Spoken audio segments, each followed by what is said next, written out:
అపోస్తలుడైన పౌలు తిమోతికి వ్రాసిన మొదటి పత్రిక 4వ అధ్యాయము. అయితే కడవరి దినములలో కొందరు అబద్ధికుల వేషధారణ వలన మోసపరచు ఆత్మలయందును దయ్యముల బోధయందును లక్ష్యముంచి విశ్వాస భ్రష్టులగుదురని ఆత్మ తేటగా చెప్పుచున్నాడు.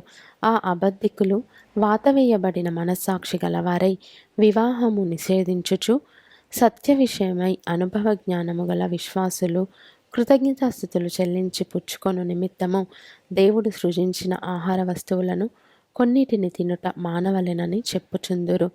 దేవుడు సృజించిన ప్రతి వస్తువును మంచిది. కృతజ్ఞతాస్థుతులు చెల్లించి పుచ్చుకొనిన ఎడల ఏదియూ నిషేధింపతగినది కాదు.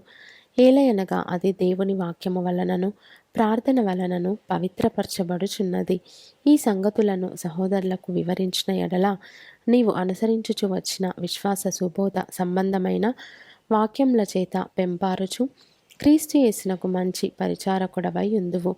అపవిత్రములైన ముసలమ్మ ముచ్చటలను విసర్జించి దేవభక్తి విషయములో నీకు నీవే సాధకము చేసుకొనుము. శరీర సంబంధమైన సాధకము కొంచెము మట్టుకే ప్రయోజనకరమవును గాని దైవభక్తి ఇప్పటి జీవము విషయములోను రాబో జీవము విషయములోను వాగ్దానంతో కూడినదైనందున అది అన్ని విషయములలో ప్రయోజనకరమవును. ఈ వాక్యము నమ్మదగినదియు పూర్ణాంగీకారమునకు యోగ్యమునై ఉన్నది.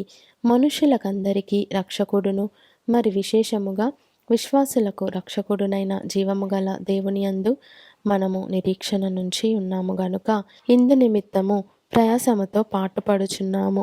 ఈ సంగతులను ఆజ్ఞాపించి బోధించుము. నీ యవ్వనమును బట్టి ఎవడును నిన్ను తృణీకరింపనీయకుము గాని మాటలోను ప్రవర్తనలోను ప్రేమలోను విశ్వాసములోను పవిత్రతలోను విశ్వాసులకు మాదిరిగా ఉండుము.